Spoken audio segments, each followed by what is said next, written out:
Sí, yo creo que los dos países latinoamericanos donde la poesía femenina ha tenido mucha fuerza siempre son Nicaragua y Uruguay, creo, ¿no? Siempre el juicio que en todos los países hay grandes poetas mujeres, ¿no? Pero creo así que aquí hay como una tradición, por ejemplo en Uruguay, digamos, a partir yo creo que de Delmira Agustini, ¿no? Que perteneció a la generación del centenario, y que además estuvo también acompañada por otra excelente poetisa, María Eugenia Vaz Ferreira. Pero a partir de eso, bueno, después vinieron Juana Ibarburú, vino Sara Ibáñez, Esther de Cáceres, Clara Silva, y bueno, entre las actuales, por ejemplo, Ida Vilariño, Ida Vitale, Amanda Berenguer, y bueno, y tantas otras, ¿no? Hay un buen elenco siempre de mujeres que escriben buena poesía. ¿Son invitadas también a estos cursos? Bueno, sí, por ejemplo, de Uruguay en el primer curso estuvo invitada Ida Vilariño, y el año pasado estuvo invitada Circe Maya, que me olvidé de mencionarla en la nómina que hice, pero que también es un excelente valor que hay en la poesía más joven, ¿no? No es que sea muy joven, más joven que la generación nuestra, que la generación de Ida Vilariño, ¿no? Usted que es poeta y novelista, ¿en dónde se siente más cómodo? ¿Cuando escribe poesía o cuando escribe novela? Bueno, también escribo en otros géneros, ¿no? Bueno, el ensayo, bueno, cuento. Y obras de teatro. Teatro también, bueno, pero los dos géneros en donde yo me siento más cómodo y más seguro, digamos, escribiendo, son primero la poesía y luego el cuento, ¿no? Bueno, también la novela es un género que me atrae mucho, pero también hay un problema de tiempo para la novela, ¿no? Yo estoy muy acosado siempre por compromisos, por reportajes, por congresos, yo también hago artículos periodísticos que me llevan mucho tiempo, y una novela, al menos siempre que escribí una novela, tengo 5 novelas, siempre que escribí una novela me obligué a disponer de un tiempo para eso. La novela es un mundo, y bueno, cuando uno crea ese mundo tiene que quedarse en ese mundo por un tiempo largo, ¿no? Por lo menos cuando hace, digamos, el núcleo central de esa novela, sin perjuicio que después siempre hay otra etapa de corrección, y eso que requiere menos concentración. Entonces no, yo creo que en una novela no se pueden escribir 10 páginas hoy y las siguientes 10 páginas dentro de 6 meses, ¿no? Hay que meterse y escribir la novela, ¿no? Y si a mí me dejaran tranquilo, yo en un año escribo una novela, pero no me dejan tranquilo, ¿qué vamos a hacer? En cambio, bueno, esto no significa que la poesía o el cuento sean géneros ni más frívolos ni más superficiales. Yo creo que el cuento es un género incluso más difícil, más arduo que la novela, y la poesía no digamos. Pero a veces yo he estado madurando un cuento durante 5 años, pero escribirlo lo escribo en un fin de semana, ¿no? Y un poema a veces escribo en un avión, escribo un poema. Una novela no se puede escribir en un avión. El tiempo es decisivo. Claro.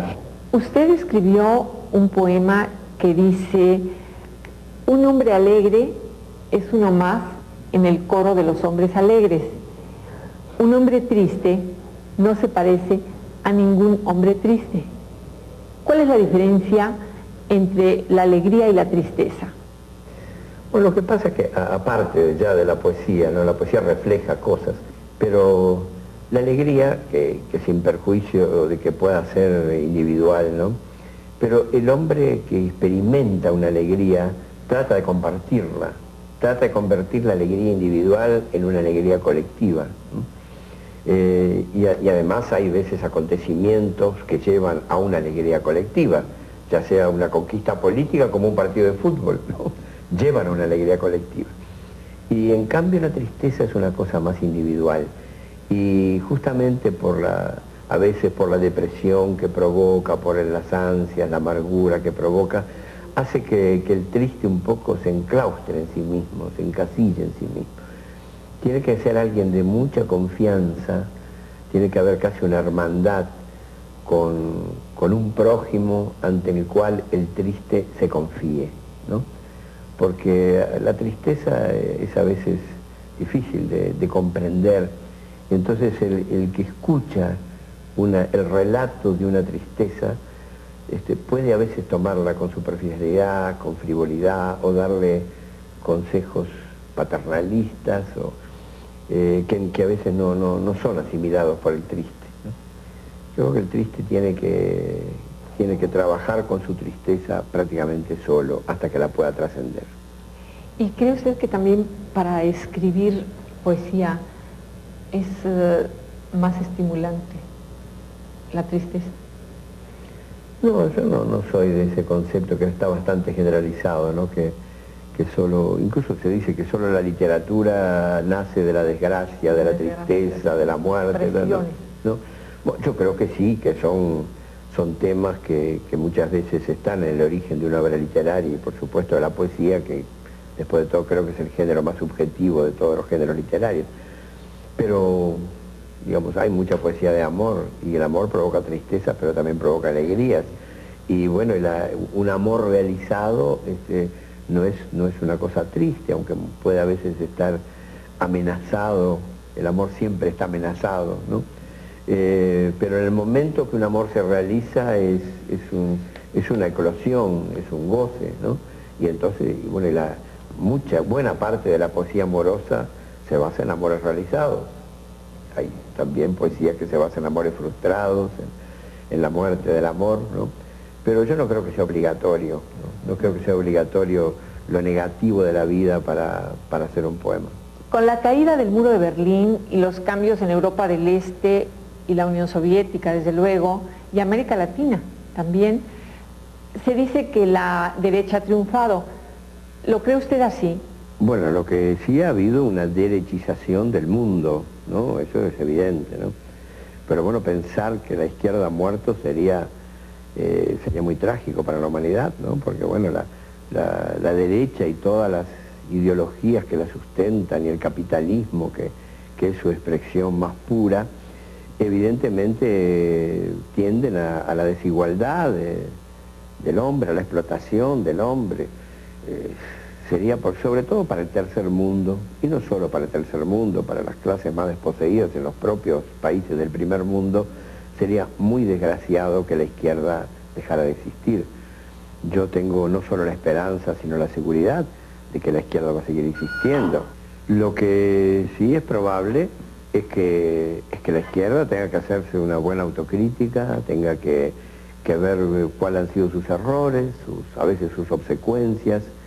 Pienso que, por ejemplo, todo lo que ha pasado en los países del Este, yo no pienso que haya que atribuirle a culpas del socialismo ni del marxismo, sino a culpa de ciertos marxistas, de ciertos socialistas, de ciertos comunistas, que es distinto, ¿no? Incluso creo que no se puede meter en el mismo saco a todos los países del Este. Por ejemplo, un caso como el del Ceausescu es un caso extremo de deshonestidad, un caso extremo de corrupción, y que no siempre se ha dado en otros países. En otros países creo que lo esencial, un poco el núcleo de esa crisis ha sido una falta de democracia interna, ¿no? Y bueno, y son errores a corregir. Yo no creo que esté en la base teórica del socialismo, estén las raíces de esta caída del muro de Berlín ni la crisis de los países del Este, sino en malas aplicaciones del socialismo. Y además, no se puede hoy juzgar a Marx con las cartas que saquemos hoy de la manga, con todo lo que ha pasado en la historia después de Marx, ¿no? Bastante hizo Marx con prever lo que previó, y bueno, se equivocó. ¿Quién no se equivoca, no? Yo creo que hasta si leemos los evangelios podemos encontrar que hasta Jesús se equivocó. O sea que todos los autores de utopías, todos se equivocan, pero hay una dosis, una parte de esas utopías que son las que se realizan y que son las que van provocando el progreso de la humanidad. La humanidad ha avanzado gracias a las utopías y a los utópicos. Eso es lo que yo pienso. Entonces, bueno, se habla también del fin de la historia, del fin de las utopías. Yo creo que la historia de ninguna manera ha terminado. En todo caso, terminó el tomo primero, pero va a empezar el tomo segundo de la historia. Y las utopías, perdida, estaría desgraciada, estaría la humanidad si pensáramos que las utopías han terminado. Sé que muy pronto sale un nuevo libro de usted que se titula La realidad y la palabra, ensayos sobre la América Latina. ¿Cómo analiza usted la situación actual de Latinoamérica? Bueno, no es exactamente sobre América Latina, sino más bien sobre cultura latinoamericana. Es un libro que va a salir antes de fin de año en Barcelona, que se llama La realidad y la palabra, y es un poco sobre temas culturales, algunos relacionados con la sociedad o con la política, pero los menos, sobre cultura latinoamericana, y además hay una buena parte del libro que es crítica literaria de autores latinoamericanos. O sea que no es exactamente, digamos, sobre América Latina en general, ¿no?, sino sobre la cultura latinoamericana. ¿Qué futuro le espera a América Latina en el siglo XXI? Bueno, yo creo que va a ser un siglo muy duro para América Latina y para el tercer mundo en general. El hecho de que por las razones que sean, unas atendibles y otras no, haya disminuido considerablemente el poder y la influencia de la Unión Soviética, te digo, sin perjuicio de admitir que había a veces buenas razones para que disminuyera ese poder, lo tremendo que eso tiene para el tercer mundo es que ahora queda un poder hegemónico, que son los Estados Unidos, un poder militar hegemónico. O sea que si el tercer mundo sufrió terriblemente de invasiones, de extorsiones, de hechos que generaron la terrible deuda externa, cuando Estados Unidos tenía otro poder militar enfrente y que de alguna manera se temían recíprocamente, cuando no tiene esa otra potencia enfrente que de alguna manera lo frene o lo regule, realmente habría que ser bastante pesimista, ¿no?, en cuanto a lo que puede resultar el próximo siglo. Yo confío, sin embargo, seguramente yo no lo veré, porque a mis 71 años no tengo demasiadas perspectivas de futuro, pero... Esperamos que sí.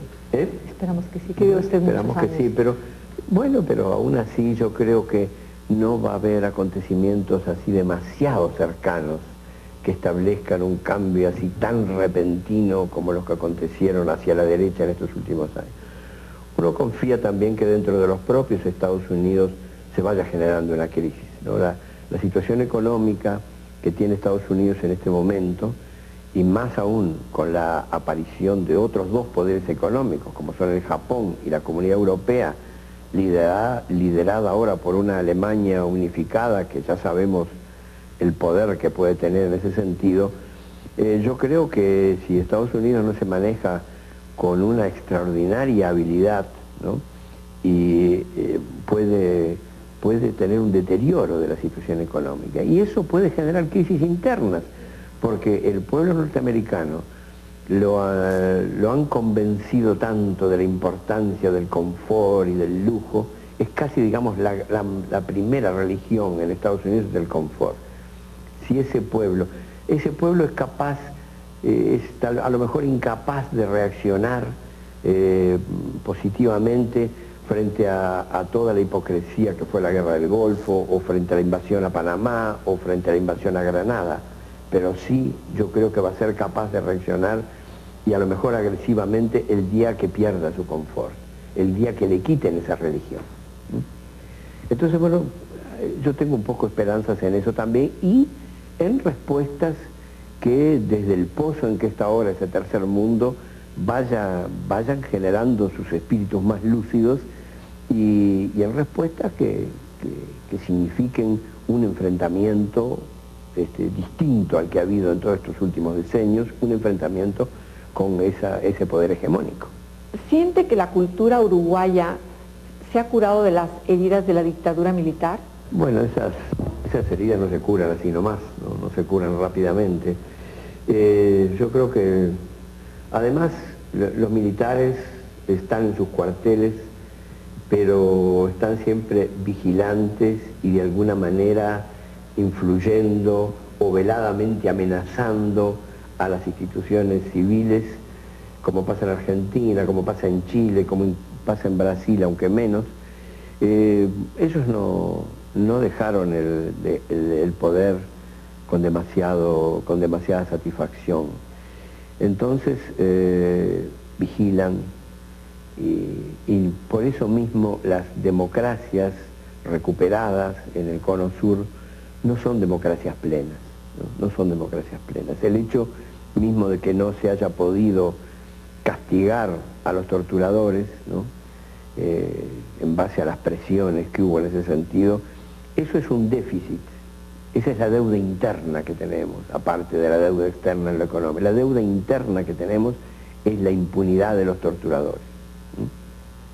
Y eso no son cosas que se arreglen fácilmente. Y además, una dictadura como la de Uruguay deja legados bastante ingratos. Yo creo que un legado que quedó es un poco cierta mezquindad y cierta insolidaridad que yo encontré en mi país a mi regreso. Uruguay era un país que era muy generoso, muy solidario, y yo creo que eso ha cambiado. Pero no me estoy refiriendo solo a la solidaridad política, me estoy refiriendo a la solidaridad humana, sencillamente, la que de alguna manera regula y dignifica las relaciones humanas. Entonces, por causa de la deuda externa, por causa del desastre económico que fue para el país la dictadura militar, y por otras causas más, hoy en día la situación está tan deteriorada en lo económico que a veces la gente, para poder sobrevivir, tiene que tener 2, 3 empleos. En la cultura, por ejemplo, ha disminuido mucho el hábito cultural del uruguayo. Hay que ver que antes de la dictadura en Uruguay podía haber habido novelas de las cuales se han vendido 50.000 ejemplares en el mercado nacional, en un país que tiene menos de 3 millones de habitantes, era mucho. Hoy en día un autor que consigue tener una edición de 3.000 ejemplares es un bestseller, ¿no? ¿Eso por qué? Bueno, en primer lugar, la dictadura tuvo una censura muy estricta, muy rigurosa. Entonces, los escritores que nos pudimos ir, seguimos publicando en el extranjero, pero el lector uruguayo no tenía noticias de lo que hacíamos porque estaban prohibidos nuestros libros. El escritor que se quedó escribía pero escondía en sus gavetas porque no lo podía publicar tampoco. Entonces, y tampoco se llegaban autores libros de autores extranjeros, la censura era muy dura, ¿sí? Entonces, eso quitó hábito de lectura. Las circunstancias económicas también, y eso a veces lleva años recuperar ese hábito de lectura, hábito de ir al cine, hábito de ir al teatro, etc. Y aparte, bueno, la gran avalancha que viene de la televisión, ¿no? Como en todos los países, como en todo este mundo actual, que también conspira, digamos, contra otras zonas de la cultura. Pero, por ejemplo, en la universidad, estos 12 años de dictadura han sido fatales, funestos. La Universidad de Montevideo tenía uno de los mejores niveles universitarios de América Latina, y así era apreciado en otras universidades del continente. Pero bueno, muchos profesores fueron encarcelados, otros tuvieron que ir al exilio, otros fueron simplemente destituidos. O sea que el nivel profesoral de los catedráticos bajó en una forma extraordinaria. Entonces, recuperar ese nivel no va a llevar 12 años, sino a lo mejor 30 o 40, ¿no? Porque no se forman de un año para otro la categoría, la calidad de los catedráticos que tenía la Universidad de Montevideo. Y eso también es funesto, eso significa un atraso en la formación cultural, significa un atraso en la investigación científica. Eso es terrible. En un mundo en que el desarrollo técnico es tan importante, eso, donde antes había, digamos, una simple brecha, esa brecha se ha transformado en un abismo. Muchas gracias, señor Benedetti. Bueno, gracias a ustedes también. En Madrid, Silvia Lemos.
Buena poesía. ¿Son invitadas también a estos cursos? Bueno, sí, por ejemplo, de Uruguay en el primer curso estuvo invitada Ida Vilariño, y el año pasado estuvo invitada Circe Maya, que me olvidé de mencionarla en la nómina que hice, pero que también es un excelente valor que hay en la poesía más joven, ¿no? No es que sea muy joven, más joven que la generación nuestra. Sí, yo creo que los dos países latinoamericanos donde la poesía femenina ha tenido mucha fuerza siempre son Nicaragua y Uruguay, creo, ¿no? Siempre el juicio que en todos los países hay grandes poetas mujeres, ¿no? Pero creo así que aquí hay como una tradición, por ejemplo en Uruguay, digamos, a partir yo creo que de Delmira Agustini, ¿no? Que perteneció a la generación del centenario, y que además estuvo también acompañada por otra excelente poetisa, María Eugenia Vaz Ferreira. Pero a partir de eso, bueno, después vinieron Juana Ibarburú, vino Sara Ibáñez, Esther de Cáceres, Clara Silva, y bueno, y entre las actuales, por ejemplo, Ida Vilariño, Ida Vitale, Amanda Berenguer, y bueno, y tantas otras, ¿no? Hay un buen elenco siempre de mujeres que escriben primero la poesía y luego el cuento, ¿no? Bueno, también la novela es un género que me atrae mucho, pero también hay un problema de tiempo para la novela, ¿no? Yo estoy muy acosado siempre por compromisos, por reportajes, por congresos, yo también hago artículos periodísticos que me llevan mucho tiempo. Y una novela, al menos siempre que escribí una novela, tengo 5 novelas, siempre que escribí una novela, la generación de Ida Vilariño, ¿no? Usted que es poeta y novelista, ¿en dónde se siente más cómodo? ¿Cuando escribe poesía o cuando escribe novela? Bueno, también escribo en otros géneros, ¿no? Bueno, el ensayo, bueno, el cuento. Yo, y obras de teatro. Teatro también, bueno, pero los dos géneros en donde yo me siento más cómodo y más seguro, digamos, escribiendo,